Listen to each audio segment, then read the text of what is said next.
This is Module 1 in set theory. So let's start off with the definition. So a relation is any set of ordered pairs. So an ordered pair, remember, you have an x value and a y value, which we also call the domain and the range. So the x value, or the first coordinate, is the domain, and the second one is the range. So a relation can be any set of ordered pairs. So a set begins with set notation. Ordered pair has parentheses, A, B, C, D, and E, F, for example. Now, these ordered pairs can be numbers, they can be names, they can be letters, they can be anything you want. So a relation is just any set of ordered pairs. Now, a function is a set of ordered pairs, so it makes it a relation in which no two different ordered pairs have the same first coordinate. So, for instance, when we look at ordered pairs,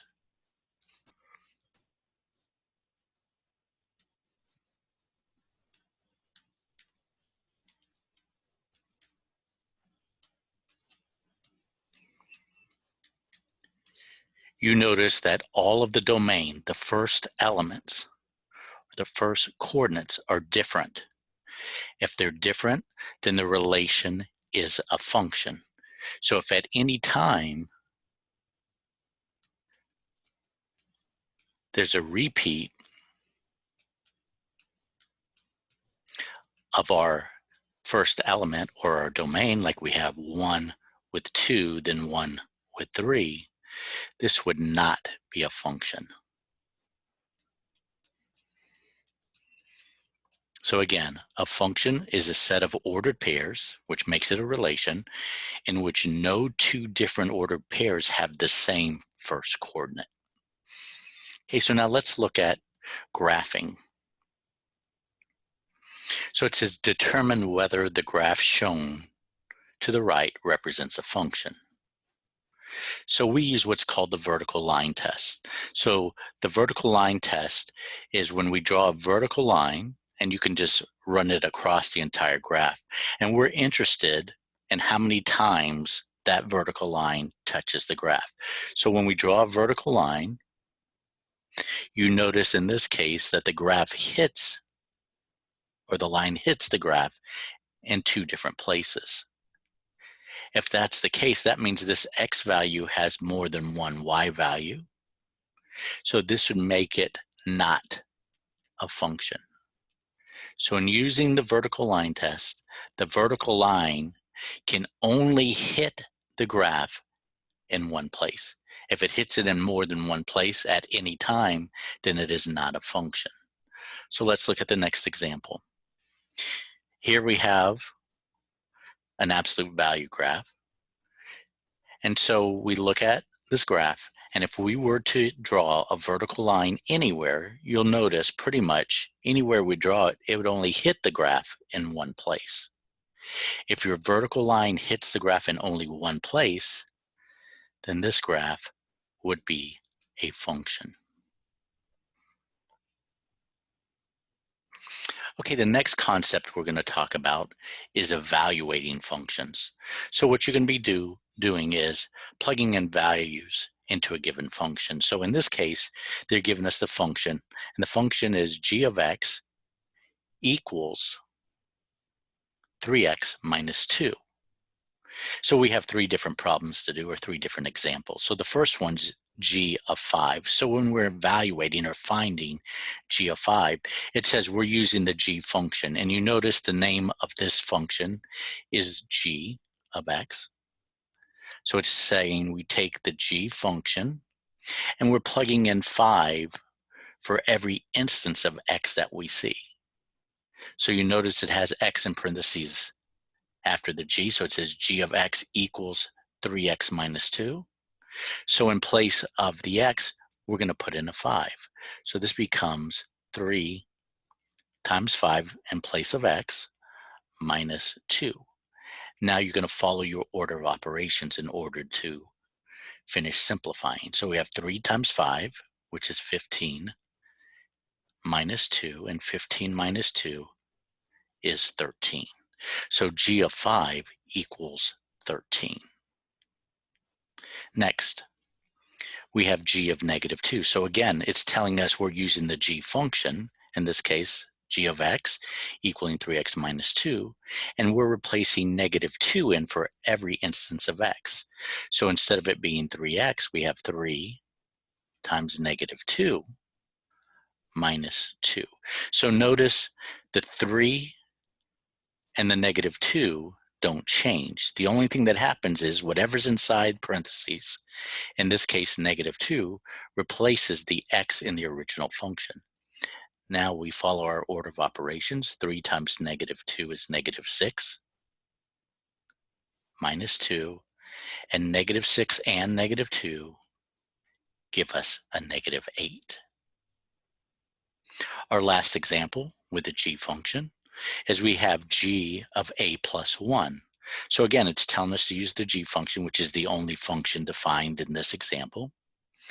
And now instead of having 3x minus 2, we have 3. And in place of the x, notice using parentheses, I put in the a plus 1. I still have the minus 2. Now you're going to use the distributive property, so we're multiplying 3 times a, then 3 times 1. So 3 times a is 3a. 3 times positive 1 is positive 3.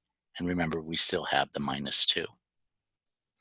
Combining like terms, we have 3a, and then positive 3 minus 2 is positive 1.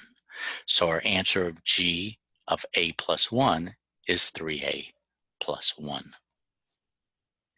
Next example. Here we have h of 8.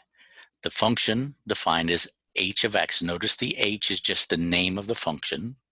H of 8 x equals 3/8 x plus 2. So we're going to do the same thing. We're going to replace whatever's inside parentheses, in this case 8, and for the x in the function. So here we have 3/8. And remember, the x is going to be replaced by 8. Now notice I'm making this 8 over 1. You ask, why would I do that? It's because anytime I'm multiplying or have a coefficient that's a fraction, it's going to make it easier for me to multiply. You don't have to do it. It'll just make it easier. And I carry down my plus 2. Now in multiplying fractions, you can multiply straight across and reduce. I prefer to reduce first. So here the 8 goes into 8 one time. And now I multiply straight across. 3 times 1 is 3 over 1 times 1, which is 1. And we know 3 over 1 is 3. And I still have my plus 2. And 3 plus 2 is 5. My next example, I'm evaluating or finding h of negative 16. So remember, everything stays the same. So I start with my coefficient of 3/8. I'm going to replace negative 16 in for x. And because my coefficient is a fraction, the 3/8, I'm going to leave this in the form of a fraction. And I still have my plus 2. Now again, I reduce first. So 8 goes into 8 one time and into negative 16, negative 2 times. Now multiply straight across. 3 times negative 2 is negative 6. And 1 times 1 is 1. So negative 6 over 1 is negative 6. And I still have my plus 2. And negative 6 plus 2 is negative 4. So h of negative 16 equals negative 4. So let's take a quadratic function. So here we have r of x equals 4x squared minus 7x plus 5, and we're asked to find r of negative 1. So same process. So we're going to take the negative 1 and replace it in for every instance of x. So we have 4, and this is negative 1 squared instead of x squared. Remember, the negative 1 takes the place of x, minus 7 times negative 1 plus 5. So order of operations. So if you're going to plug this into your calculator, you need to make sure you're using parentheses. So -1 squared is simply +1.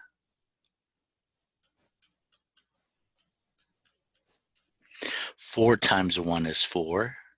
-7 times -1 is +7. A negative times a negative is positive. +5. And now I add as I move from left to right. 4 plus 7 is 11. And 11 plus 5 is 16. So R of -1 equals 16. Again, if you're going to ever put a negative into your calculator, make sure you put it in parentheses. Next example, again, is dealing with a quadratic. So our original function is R of x equals 2x squared minus 4x plus 6. We're evaluating R of -0.4. So just as we did before, in place of x, we're going to put in -0.4. So instead of it being x squared, it's -0.4 squared. We still have the 2 out front. -4 times -0.4, and then plus 6. So now we follow our order of operations. And the first thing we're going to do is -0.4, and we're going to square it. And that's going to give us 0.16, and that's positive. And we still have the 2 out front.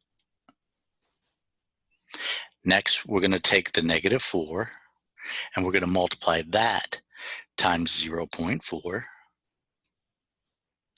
And that's going to give us a positive 1.6.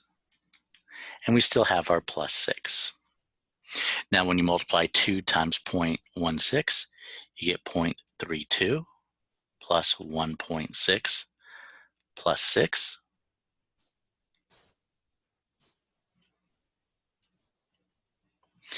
Moving from left to right, when we add 0.32 plus 1.6 plus 6, we get 7.92.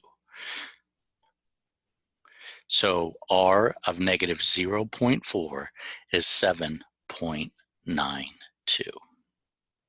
So our next function, we have t of x equaling x cubed minus 3x squared plus 2x minus 4.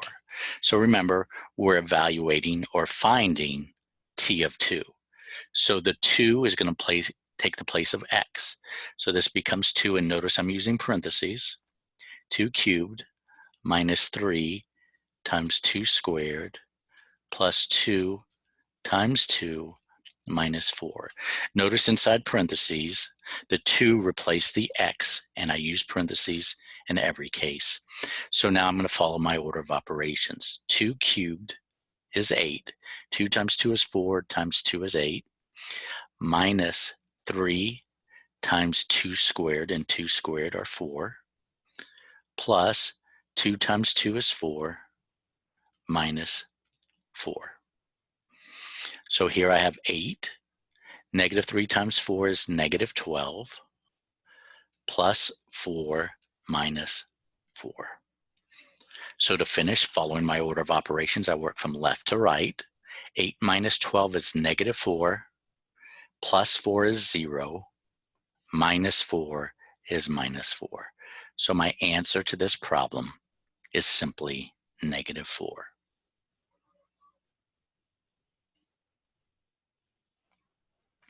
My next problem, I'm going to be dealing with absolute value. Remember that absolute value represents the distance away from the 0. So in this particular problem, we have 8 minus x squared within the absolute value sign.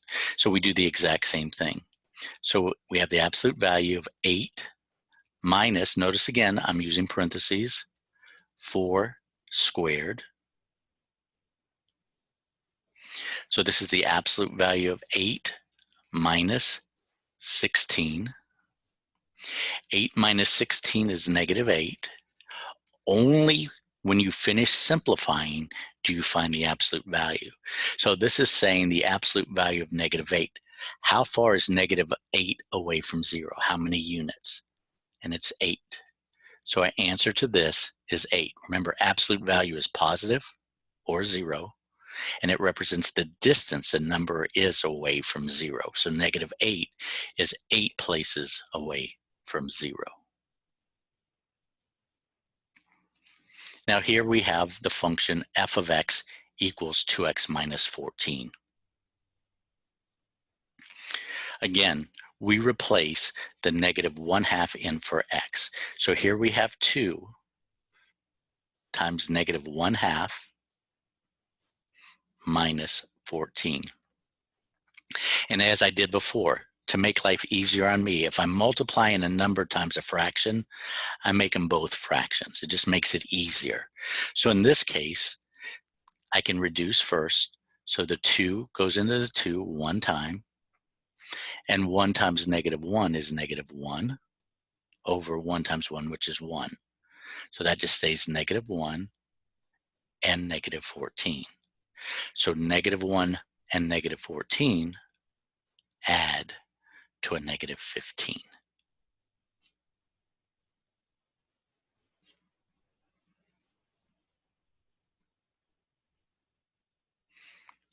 Okay, my next problem, I have the function g of x equals positive 1/4 x minus 6, and I'm adding two functions together. I'm adding g of 4 plus g of a.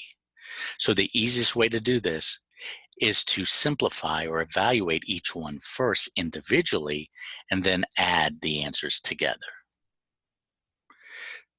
So what I'm going to do in this case again is take g of 4 and simplify that.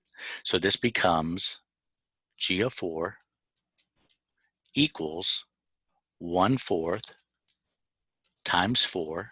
And remember, since this is a fraction, 1/4, I'm going to make 4 a fraction, just makes it easier, minus 6. So all I've done is replace the 4 in for the x. Now I reduce. 4 goes into 4 one time. So this gives me 1 times 1, which is 1 over 1. So 1 over 1 is 1 minus 6. So the answer to g of 4 is negative 5. Now I'm going to find g of a. So what happens in this case? A isn't a number, it's a variable. So this becomes 1/4 a, because the a is replacing the x in the original function, minus 6. There's nothing else I can do since these aren't like terms. So now what do? I add the two together. So negative 5 plus the 1/4 a minus 6.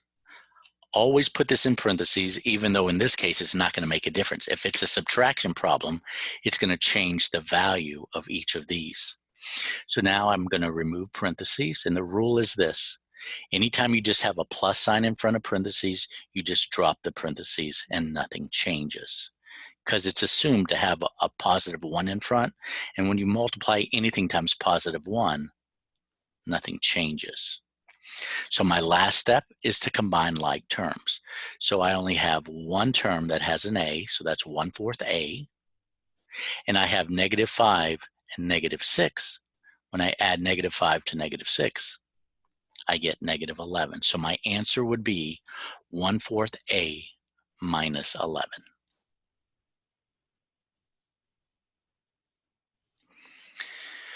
Okay, my next example, for the function g of x equals 1/6 x minus 3, find g of 6a minus 12. Notice that it's not g of 6a and g of 12. So what I'm going to do is just simply substitute the 6a minus 12 in for x. So this is going to be 1/6, and inside parentheses, I'm going to have 6a minus 12, and I'm going to put each one of these over 1. As I said before, anytime I'm multiplying a fraction times anything. I want to make it a fraction just because it makes it easier. Minus 3. So now, when I'm multiplying 1/6 times a value, so keep in mind, when I multiply 1 over any fraction, so 1 over any value, excuse me, I'm simply really dividing by that number. So what this is really telling me to do is to divide 6a and divide 12 by 6. So 6a divided by 6 is simply a, minus 12 divided by 6 is minus 2, and I still have my minus 3. So when I combine like terms, that gives me a minus 5. So once again, when I'm multiplying anything by a fraction where the numerator is 1, I'm simply dividing everything inside parentheses in this case by the denominator. So 6a divided by 6 is a, negative 12 divided by 6 is minus 2, and I still have this minus 3 on the outside from the original problem. And when I combine like terms, it gives me a minus 2 minus 3, or a minus 5.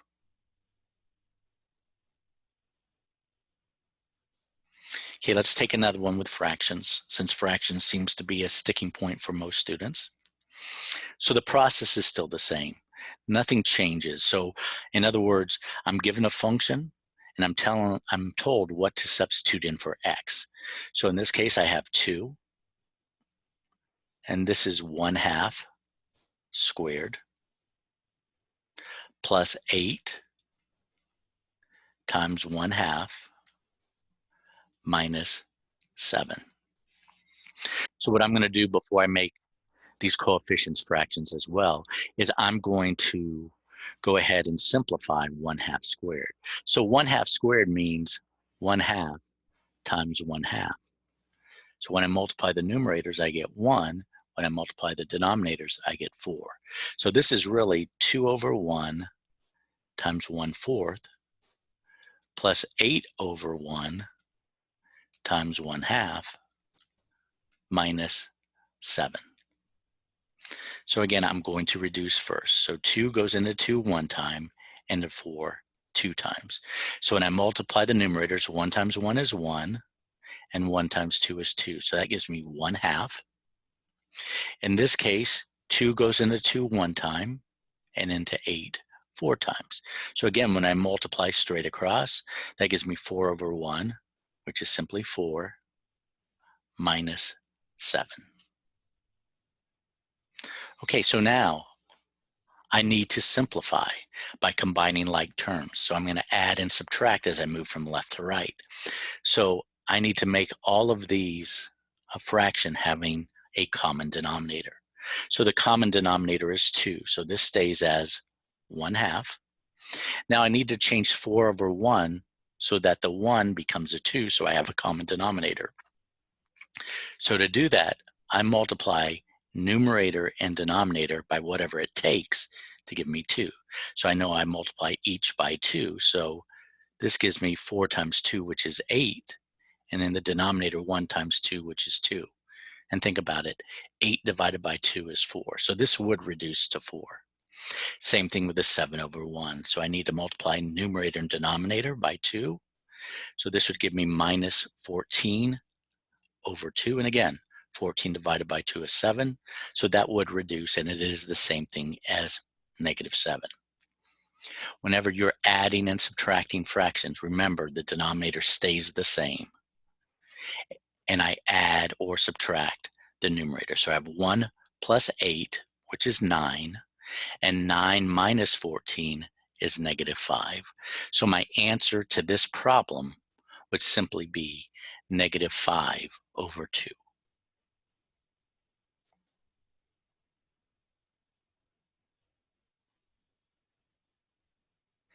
My next problem, I have r of x equals 2 over x minus 5, and I'm evaluating r at 9. So remember, all that happens is the 9 will replace the x in the original function. So my original function is 2 over x minus 5. In place of x, we're going to put 9.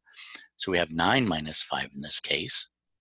And 9 minus 5 is 4. And 2 over 4 can be reduced to 1/2.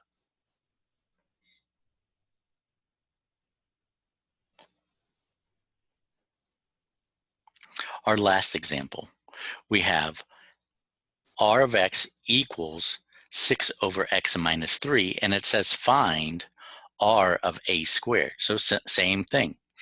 We have our function 6 over x minus 3. In place of the x, we're going to put in an a squared. So we have 6 over a squared minus 3. Since I can't do anything else with this problem, that's simply my answer, 6 over a squared minus 3.